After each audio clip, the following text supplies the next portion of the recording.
Before I get started, this video does discuss aspects of real-world trading. If you real-world trade, you will get banned. Almost as long as RuneScape has existed, players have bought and sold gold and accounts on underground markets. Some players fork over hundreds, even thousands of dollars for some of the most valuable accounts. Kind of ironic how they just want to skip the whole actually playing the game part. Anyway, in today's video we're going to evaluate some of these accounts and try and learn how the prices are calculated and just how much these people actually make. So in the account selling section, there's 4 different categories. The first one I want to look at is main accounts levels 3 through 79. At first I was assuming these were going to be mostly PKing builds, but it looks like I was wrong as there's quite a few skillers and PVM based accounts. Unfortunately for us, a lot of them don't actually list a price, so we can only really look at the accounts that do. So this first account is a 90 Hunter main. The auto win price, meaning the price you can buy it for right now, is $75. So what I want to do is calculate how much time this should have taken in theory, and calculate out how much he made per hour training this account. From what I've seen, most players can get from 1 to 60 Hunter in about 12 hours, give or take a couple, if they're doing the most efficient methods. 60 to 69 takes about 5 more hours, and 69 to 90 at Red Chins would take about 36 hours. Now these are very rough calculations, but 75 divided by all of that would equal $1.40 an hour. Now the Red Chins it would take from 69 to 90 would earn you another 27 mil. Each mil is worth about 90 cents on the market, so in total the seller would have earned about $100, give or take a couple depending on current gold prices. $100 for almost 60 hours of work is kind of really bad. You could work a minimum wage job for about 15 hours and make the same amount, and just come home and play RuneScape normally for the other 45. Let's take a look at a few other accounts because a 90 Hunter Pure is pretty niche.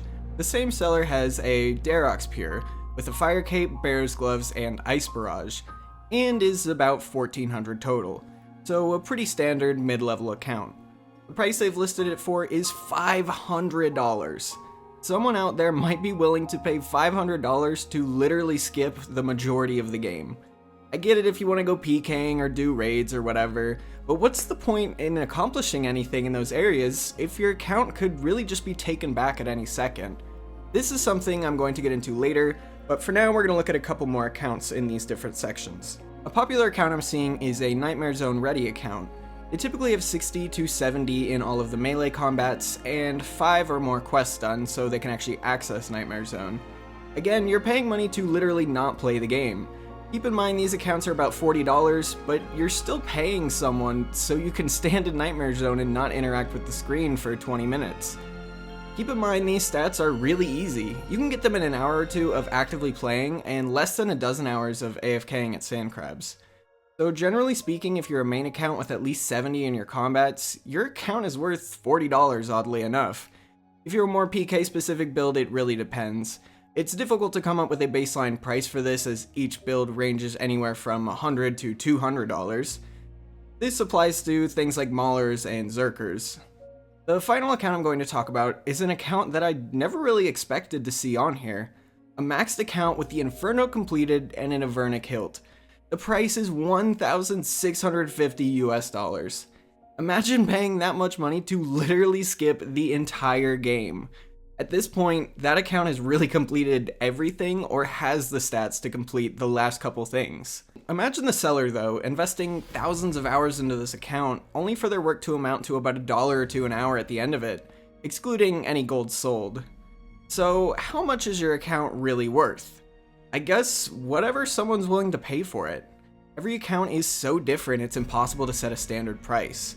A good way to think about it is assuming it's a standard account, the closer it is to max the more it's worth, and Iron Man and Hardcore Iron Man probably would be worth significantly more.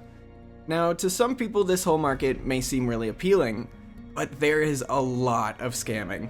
At any time it's possible for the original owner to recover these accounts that they sell to you.